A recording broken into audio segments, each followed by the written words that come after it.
Le texte des 10 armées de Mara présente un discours du Bouddha adressé à Mara, figure emblématique du démon tentateur dans la tradition bouddhique.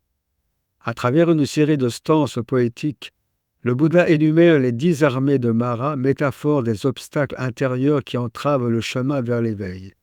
Ces armées incarnant les passions, les peurs et les illusions humaines sont décrites avec une précision symbolique, soulignant leur puissance à subjuguer les êtres.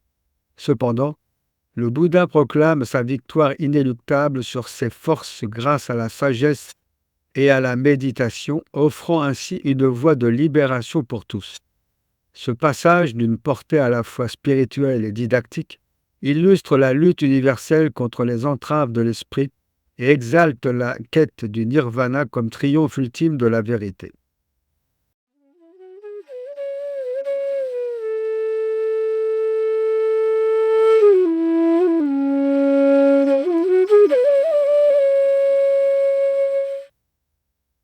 Dans le Zapo-zo-kyo, sutra du trésor des enseignements divers, le Bouddha prononça les stances suivantes en s'adressant à Mara, le roi des démons. Le désir constitue ton armée première, la plus grande. L'affliction et le chagrin forment ta deuxième armée.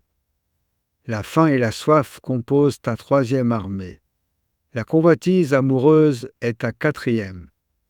La cinquième est l'armée du sommeil. La crainte et l'effroi forment la sixième.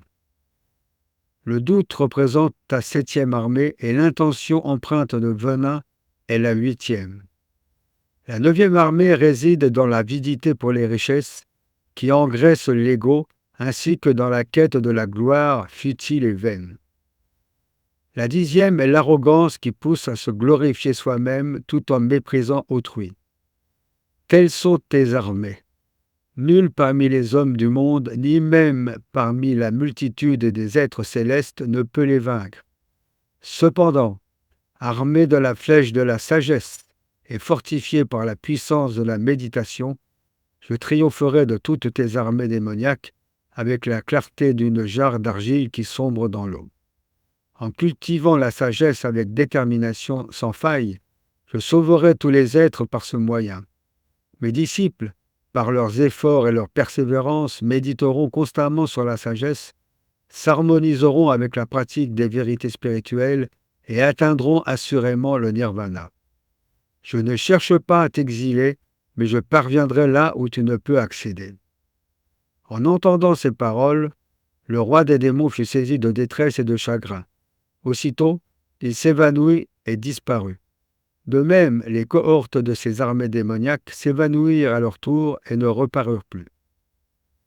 Commentaire. Bien que semblant s'adresser à un personnage démoniaque extérieur, en réalité le Bouddha s'adresse à ses démons intérieurs qu'il sut soumettre, en particulier au moment de son éveil, où il fut investi par tous les leurres des démons. Mais avec soin et patience, il les regarda un par un et les élimina les uns après les autres. Une fois qu'il eut atteint l'éveil, ce n'est plus le démon vaincu, mais la divinité Brahma qui vint lui demander de révéler au monde le contenu de son éveil.